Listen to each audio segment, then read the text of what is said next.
కోటలో అనండి అనగా సంఘములో రెండే, ఒకటి శుద్ధీకరణ, రెండు అలంకరణ.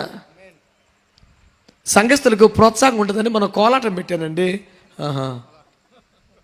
ఇంకేం పెడతావు నెక్స్ట్? నువ్వు చేసే పనులు ఏంటి ఆ చర్చిలో? మధ్యలో ఒక మంట వేసాడు, నీ కష్టాలు బాధలన్నీ కాగితాల మీద రాయమన్నాడు. రాసిన తర్వాత చప్పటి కొట్టి పంట చుట్టూ తిరిగి తైతకిలాడికి పాటలు పడి కాగితాలు అందులేచాయి అన్నాడు. వేసేసాడు. ఏమైందంటే, ఈ కాగితం తగలినట్లే నీ కష్టాలన్నీ తగలడిపోతాయి, రక్తం ఇచ్చి వెళ్ళిపోయి ఇంటికి వెళ్ళిపో అన్నాడు. ఈడి సైతాన్ యొక్క సొంత ఏజెంట్. ఈడు ప్రభున్న నన్ను పైకెత్తు నేను ఆకర్షిస్తానన్నాడా. ఎవరు ఆకర్షించాలి? మన పథకాల, మన కొరియోగ్రఫీలా, మన డాన్సులా, లైట్లు ఆపి పొగేసి స్టేజ్ మీద ఆడవాళ్ళని మొగలు నుంచోబెట్టి పనికి మళ్ళీ తైతెక్కలాడెత్తవా? పిష్టి బుద్ధులు నువ్వును. ఎట్లా నువ్వు చేసేది ఇక్కడ పని? ఇది పరిశుద్ధ దేవుని సంఘం. సూచన కోట్లో రెండే ఉంటాయి, ఒకటి శుద్ధీకరణ, రెండు అలంకరణ. ఇన్ని కమిటీలు లేవు, ఇన్ని గొడవలు లేవు, ఇంత అల్లరి లేదు, ఇన్ని లెక్కలు, ఇన్ని డొక్కలు, ఇన్ని పదవులు, ఇన్ని రాజ్యాలు లేవు. నయోమి ఏమని తెలుసా? నీవు కనబడకపోవుటే మంచిదే. తీర్థయాత్రల భక్తుల్లాగా ఈ చర్చి నుంచి ఆ చర్చి తిరగబాకట. చాలా మంది మంచి దైవజనులు కలిగి ఉంటారు, మంచి సంఘాలకు వెళుతూ ఉంటారు, కానీ ఆ దైవజనుడితో కలిసిన ఆత్మీయ అనుభవాలు ఏమన్నా? కలిసిపోవటం అంటే అది చర్చికి రావడం పోవడం కాదు. దైవజనుడితో కలిసి ప్రయాణం చేయాలా, సువార్తలో పాలు పొందాలా, పరిచర్యలో పాలు పొందాలా, సమర్పణ భారాన్ని భుజానికి ఎత్తుకోవాలా. బేతేలైనా రెడీ, గిల్గాలనే రెడీ, ఎరుకైనా రెడీ, యోర్దాన రెడీ, నేను నిన్ను విడువను. అది కదా కలిసిపోవటం అంటే. ఎవరైనా రాణి అవ్వాలంటే, పెళ్లి కుమార్తె అవ్వాలంటే, రాజు ఎదురుకు రావాల్సిన ఒక దినమునకు సిద్ధపడాలంటే కనీసం 12 మాసములు సూచన కోటలో ఉండి బాహ్య ప్రపంచముతో సంబంధములు లేకుండా షండుల చేతికి అప్పగించుకొని హేగే వశములో ఉండి 6 మాసాలు శుద్ధీకరణ, 6 మాసాలు అలంకరణ, అంతే పెళ్లి కుమార్తె అవుతావు. స్తోత్రం చెప్పండి గట్టిగా.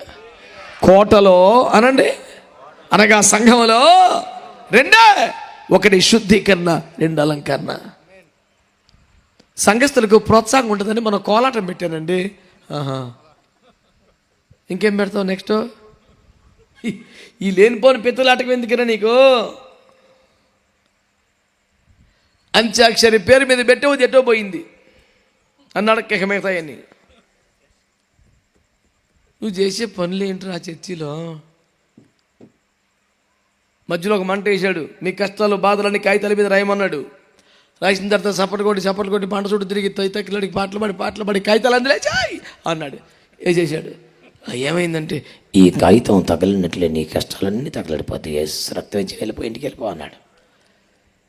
నేను అడిగా, ఏంట్రా ఈ పనులు? మధ్యలో మంట ఎత్తమేంట్రా, చుట్టూ తైతక్కలు అర్థమేంట్రా, కష్టాలు కాగితం మీద రాసి అందులో ఎత్తం ఏంట్రా నీ గొడవ ఏంటంటే, అన్న ఏదో ఒక యాక్టివిటీ పెట్టకపోతే చర్చికి జనం రావట్లేదు అన్నా.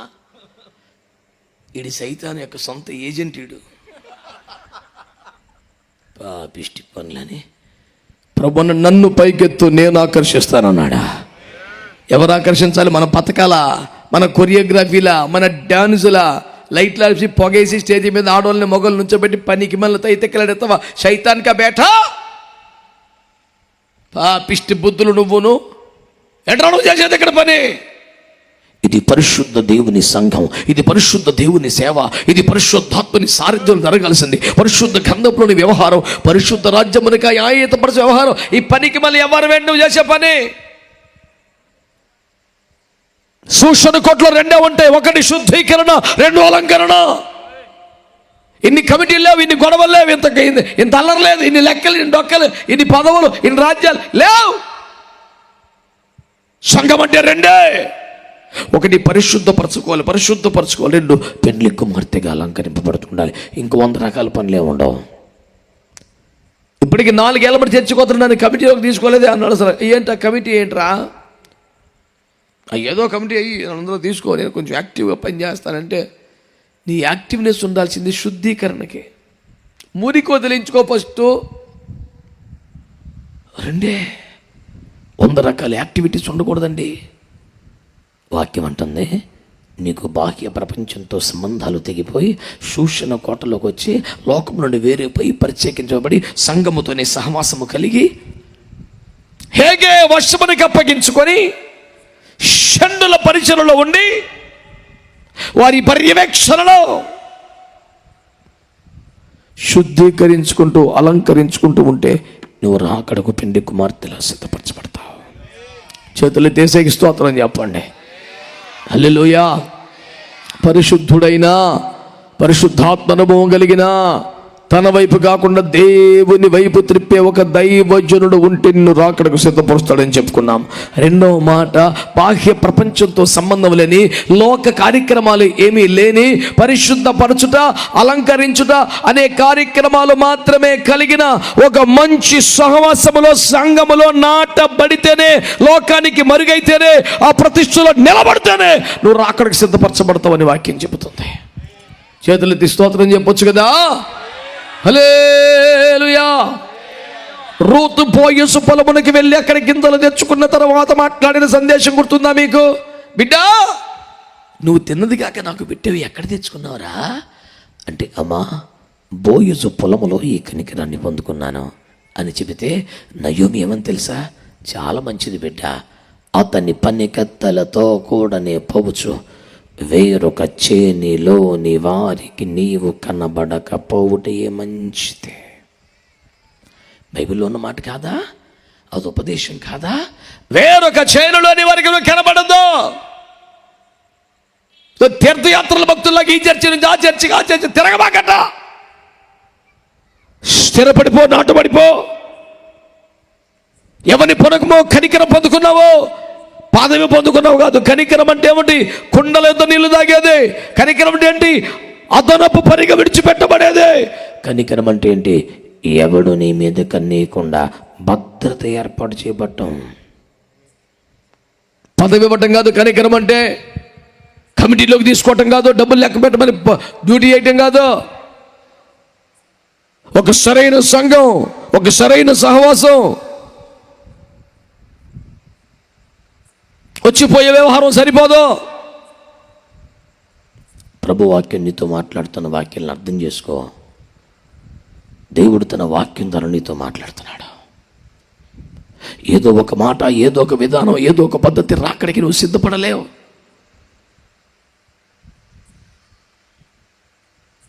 ఆ ప్రత్యేకతలో ఉండగలగాలి, ఆ కోటలో ఉండిపోగలగాలి. ఒక మంచి సంఘములో సహవాసం ఉంటే రాకడ సిద్ధపరచబడతావు. మూడో మాట మీకు జ్ఞాపకం చేస్తాను వెళ్ళారా. మూడో మాట జ్ఞాపకం చేస్తాను. యెహెజ్కేలు గ్రంథం 38వ అధ్యాయం 7వ వచనం. నీవు సిద్ధముగా ఉండుము, నీవు సిద్ధపడి నీతో కూడా కలిసిన సమూహం అంతటినీ సిద్ధపరచుము. ఒక మంచి దైవజనుడు ఉండాలి అనుకున్నాం, ఒక మంచి సంఘం ఉండాలి అనుకున్నాం. మూడో మాట ఏంటంటే, నీతో కలిసిన సమూహమును సిద్ధపరచు అనండి. అనండి గట్టిగా. అంటే సిద్ధపరిచే దైవజనుడు ఉంటాడుగా, ఆ దైవజనుడికి సంఘం ఉంటుందిగా. అక్కడికి వస్తా పోతా ఉంటే చాలదట, అతనితో కలిసిన సమూహమునే సిద్ధపరుస్తారంట. చాలామంది మంచి దైవజనులు కలిగి ఉంటారు, మంచి సంఘాలకు వెళుతూ ఉంటారు, కానీ ఆ దైవజనుడితో కలిసిన ఆత్మీయ అనుభవాలు ఏమన్నా వెళ్ళి రావడమే. వందనాలు చెప్పిందే బరువు, అంతకన్నా ఏం చెయ్యం. నా మాట వినండి బిడ్డలారా. తలలో పైకెత్తన వైపు చూస్తూ ఈ మాటలు వినండి. లోతు అబ్రహాము దగ్గర అన్ని సంవత్సరాలు ఉన్నాడు కదా. అబ్రహామును విడిచిపెట్టలేనంతగా ఆయనతో కలిసిపోయాడా? ఛాన్స్ తగిలితే ఎగిరిపోయేలాగే ఉన్నాడు, ఎగిరిపోయాడు కూడా. గేహాజీ ఎలీషా దగ్గర పెరిగాడు కదా. ఎలీషా బుద్ధులు ఏమన్నా వచ్చినాయా? ఏమన్నాడు? ఈ డబ్బు తీసుకున్నటకు నా యజమానునికి మనస్సు లేకపోయాను కానీ నేను పోయి దానిని తెచ్చుకుంటున్నాడు. 5:22 రాసుల్లో ఆ మనసు రాలేదు. దైవజనుడి ఆత్మతో ఏకీభించడం లేదు. వాక్యం ఏమంటుంది? నీతో కలిసిన సమూహమును సిద్ధపరచు. లూకాసు వార్త 15లో 2 కుమారులు ఉన్నారు. చిన్నవాడు తప్పిపోయిన కుమారుడు అని అందరం అంటాం. పెద్దోడు పెద్ద సూపరు పీపత్సంలాగా నువ్వు దానికి ఎత్తుకుంటావు. కానీ ఆడేం చేసిన వ్యవహారం చూసావా? వాడు పొలంలో నుండి తిరిగి వచ్చే నాటికి తమ్ముడు తిరిగి రావటం, కృతజ్ఞత కూడిక ఏర్పాటు చేయటం, అంగరంగ వైభవంగా వాయిద్యకారులు పిలిపించి స్తుతి గీతాలు పాడుతూ స్తుతి ఆరాధన నాట్యం ఆనందం వింటూ బీభత్సంగా సాగుతున్న వేళ ఇంటికి వచ్చాడు. రాగానే అక్కడే ఆగి రోడ్డు మీద, రే మనం వెళ్ళేటప్పుడు ఆడావిడేమీ లేదు, ఇంతలోనే అన్ని సెట్టింగులు పెట్టారు, బీభత్సంగా ఆరాధన చేస్తున్నారు, ఏందంటావు అని ఈ పాలేరును పంపిస్తున్నాడు చూసిరారా అని. మరి యూజ్లెస్ ఫెలో, నువ్వు పెద్ద కొడుకు కదరా, ఇంట్లో ఏం జరుగుతుందో నేరుగా చొచ్చుకొని వెళ్ళి చూసి నాన్నగారు ఏంటిది ఏమైంది అని అడిగే స్వతంత్రం నీకు లేదా? నీ ఇంట్లో ఏం జరుగుతుందో తెలుసుకోవడానికి నువ్వు బయట మనిషిని పంపుతున్నావంటే నువ్వు ఎట్టాంటి కొడుకురా? నీలాంటి ఉంటే లేకపోతే అసలు కన్న తండ్రి మీద ఈడు ఎంక్వైరీ పెడుతున్నాడు. అసలు అరే ఏం జరుగుతుందో చూసిరారా, అయ్యా మీ చిన్న తమ్ముడు వచ్చాడు, నాన్నగారు కొట్టం పెట్టారు, మంచి ఆర్కెస్ట్రాని పిలిచారు, బీభత్సంగా అవుతుంది అని చెబుతున్నాడు. ఓహో ఆడొచ్చాడా, ఆడుస్తే ఇంత కూటం పెట్టాడా, మనకేమి ఇచ్చాడంట. నిప్పు దొక్కిన కోతిలాగా బయట ఎగురుతున్నాడు వీడు. ఈడెవ్వరం అంతా బాబు తెలుసుగా చూశాడు. రే పెద్దోడా వచ్చాయి, తమ్ముడు వచ్చేసాడు, హల్లెలూయా అన్నాడు. అందుకేగా నేను రాను అన్నాడు. తెలుసుగా, చిన్న కుమారుడు కోసం ఎదురు చూస్తాడు కానీ ఏనాడు రోడ్డెక్కలా.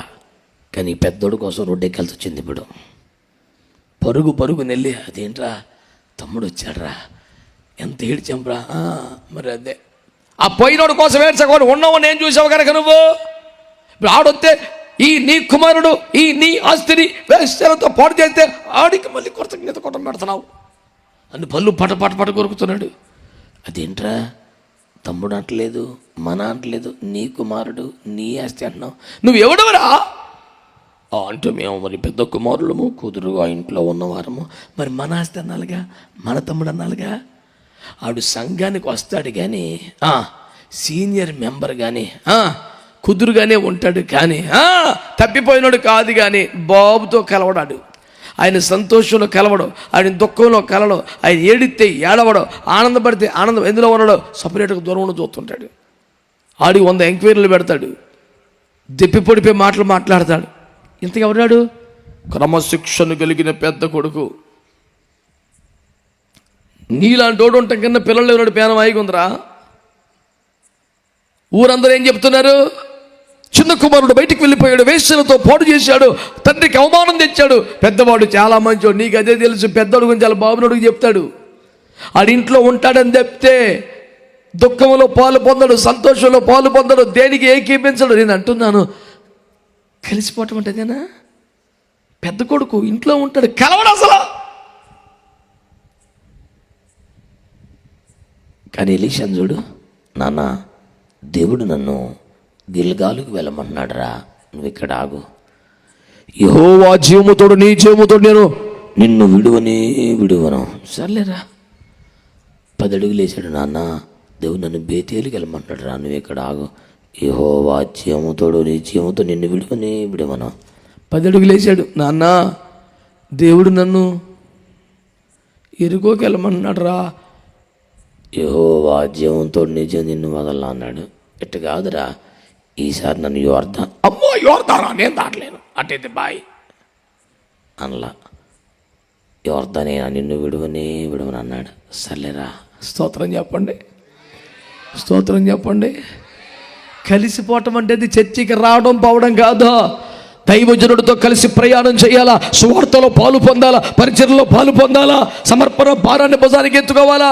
బేతేలైనా రెడీ, గిల్గాలనే రెడీ, ఎరుకైనా రెడీ, యోర్దాను రెడీ, నేను నిన్ను విడువను. అది కదా కలిసిపోవటం అంటే. చర్చికి రావడం మీద ఉపకారం చేసిన బిల్డప్ ఇది ఏడు తెచ్చేది. ఇంకా 10 ఏళ్ళ మాట వస్తున్నా. అసలు నా అంత క్రమశిక్షణ వచ్చిన వాళ్ళు ఏం ఫోటో పెట్టుకొని రోజున ఏం చేయాలా? నేను దేవుని సందుకు వస్తాను, నువ్వు వస్తాను, మన అందరం కలిసి రాకడ సిద్ధపడతాను. ఇందో మెహర్బానీ ఏమిట్రా? అన్ని తింగర మాటలు, సైతాన్ని మాటలు. ఎక్కడ ఇనుకో ఏ ఫేస్బుక్లో విన్నావు ఈ పనికిమాలిన మాటలన్నీ? ఆ పెద్ద కుమారుడు చూడు తండ్రితో కలవటం లేదు, లోతు చూడు సరిగ్గా కలిసి అవటం లేదు, గెహాజీ చూడు సరిగ్గా కలిసి కావటం లేదు. నిన్నగాక మొన్న వచ్చిన రూతమ్మను చూడు, అమ్మా జరిగిందేదో జరిగింది, ఇంటికి వెళ్ళిపో బిడ్డ. నాన్న తన బిడ్డను భారం అనుకోడుగా, ఏదో ఒక దారి చేస్తాడులేమ్మా, మళ్ళీ చిగురింపజేస్తాడు, వెళ్ళిపో తల్లి అంటే, మీరన్న మాట నిజమేనమ్మా, ఇంటికి వెళ్తే నాన్న నాకు మళ్ళీ పెళ్లి చేస్తాడు, ఏదో నా భవిష్యత్తు కోసం తిప్పలు పడతాడు, కానీ నేను మళ్ళీ పాత జీవితానికి వెళ్ళిపోవాలి, నిజ దేవునికి సంఘానికి సహవాసానికి దూరం అయిపోవాలి, నాకొద్దు.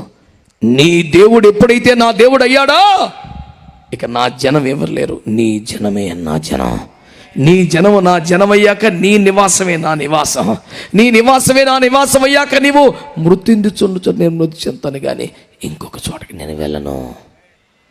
చర్చికి రావటమే తప్ప కుదురుగా అయ్యా ఇక సహవాసంలో స్థిరపడతానయ్యా, ఇక నేను బయటికి వెళ్ళనయ్యా, ఇంకెక్కడికి వెళ్ళనయ్యా, అంతవరకు నమ్మకంగా ఉంటానయ్యా అనే తీర్మానం ఉందా? ఆ మొక్క పాస్టర్ గారికి ఎప్పుడైనా చెప్పావా? ఎందుకు ఇంత చెప్తున్నాను నేను? నీతో కలిసిన సమూహమునే సిద్ధపరచు అని వాక్యంలో ఉంది. వచ్చిపోయినంత మాత్రం రాకడ సిద్ధమవడం, దైవజనులతో కలిసిపోవాలి. ఆమేనండి, ఆమేన్, ఆమేన్. ఎరుకో దగ్గర యెహోషువ చెప్తున్నాడు, మీరు యాజకులు లేవీలతో కలిసి మీరు కేకలు వేయాలి, కలిసి స్తుతించాలి. 2వ దినవృత్తాంతాల్లో మాట్లాడుతున్నాడు 20వ అధ్యాయంలో, మీరు కలిసి ప్రార్థన చేయాలి.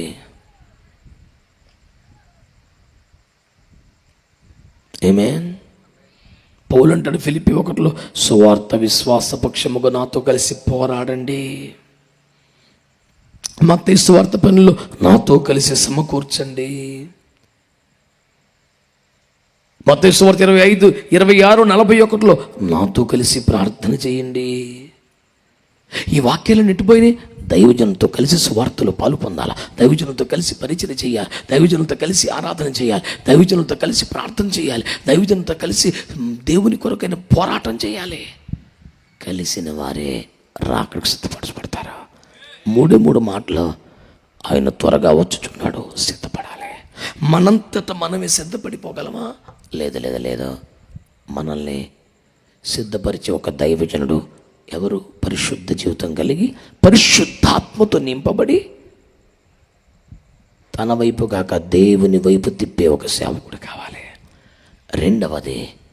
రెండవది లోకమునకు వేరే కోటలోనే అక్కడే జీవితం, శుద్ధీకరణ, అలంకరణ తప్ప ఇంకా ఇతర రాజకీయాలు వ్యవహారములు ఏమీ లేని ఒక సత్తువు గల సంఘములో నాటుబడిపోవాలి. 3వది దైవజనుడితో కలిసి ప్రార్థన, ఆరాధన, సువార్త, వాక్యానుసరణ, పోరాటాలు అన్నిట్లో కలిసి ఉండాలి. ఇలా అయితే ఒక వ్యక్తి రాకడకు సిద్ధపరచబడతాడు. ఈ క్రమాలు మనము గ్రహించిన వారమై చర్చికి వెళ్తున్నాం, కానుకలు ఇస్తున్నాం అనే దగ్గర ఆగిపోకుండా ఈ శ్రేష్టమైన ఉపదేశ సారం ఒక మంచి దైవజనుని కలిగి లోకమునికి వేరే సంఘములో శుద్ధీకరణ, అలంకరణ మాత్రమే ఉన్న ఉపదేశములో స్థిరపడిపోయి అలాంటి దైవజనులతో కలిసి పరిచర్యలో సాగుతూ రాకడకు సిద్ధపడండి. దైవ కృప ఈ విరితిగా మీ అందరికీ సహాయం చేయునుగాక. తలలు వంచి కళ్ళు మూసుకుంటే ప్రార్థన చేద్దాం. తలలు వంచి కళ్ళు మూసుకోండి. అందరము కూడా స్వరమెత్తి చేతులెత్తి ఒక్క నిమిషమైన ఆగకుండా యేసయ్యకి థ్యాంక్స్ చెప్దామా? ఇంతగా ఆయన మనకు సహాయం చేశాడు, ఇంతగా ఆయన మనతో మాట్లాడారు, ఇంతగా ప్రభువు మనల్ని నడిపించారు. చక్కగా థ్యాంక్స్ అని, స్తుతులని, స్తోత్రములని చెప్పండి. ఒక క్షణం ఆగకుండా చేతులెత్తారు కానీ స్వరమెత్తాలండి.